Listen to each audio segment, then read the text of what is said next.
Donc être acolyte, si on prend l'étymologie du mot, c'est suivre, akoloutéo, akouloutos, c'est quelqu'un qui suit. Ils approchent plus près de la parole de Dieu, ils approchent plus près de l'autel, de tout ce qui va servir pour la liturgie. Là, on s'approche du mystère, mais plutôt autour de l'autel. On est amené à approcher l'autel, approcher le mystère de Dieu qui se rend présent sous la forme du pain et du vin consacré. Pouvoir approcher du coup de ces mystères leur permet aussi de pouvoir en rayonner, en parler, en discuter, en vivre intérieurement d'une manière, je pense, plus intense dans leur vie de tous les jours. Moi, je trouve que ça m'aide à être plus gentil avec les autres. Ça sert à pouvoir mieux aimer les autres. Comme ça, quand on a des problèmes, on n'est pas tout seul, on peut parler à Dieu, il est toujours avec nous et il nous aide beaucoup. Ça apporte une certaine fraîcheur parce que les enfants sont jamais avares de questions. Ils les posent toujours évidemment au moment auquel on ne s'attend pas et c'est ça qui est intéressant. Ça réveille notre foi.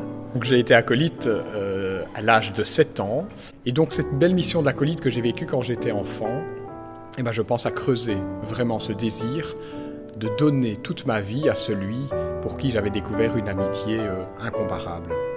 Ceux qui sont enfants de cœur enregistrent des choses, même si c'est pas toujours, on va dire, c'est pas de la connaissance systématique, mais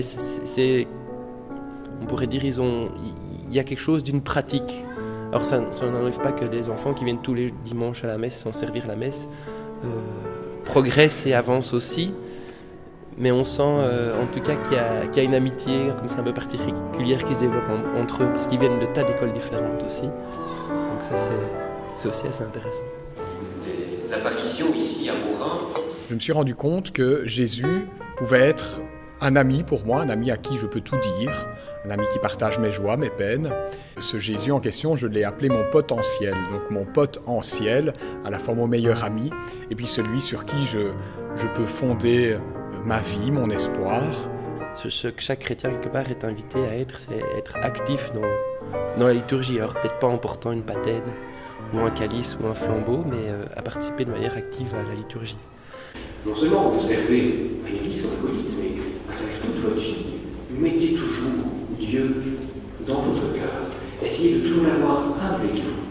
Et si on fait tout avec Dieu, alors je peux vous assurer que vous aurez un cœur en or. C'est à espérer que leur mission, leur beau service de l'acolytat ait une répercussion sur leur vie de jeunes gens, de jeunes enfants, et sur leur vie future, leur vie de foi. Vraiment, c'est à espérer.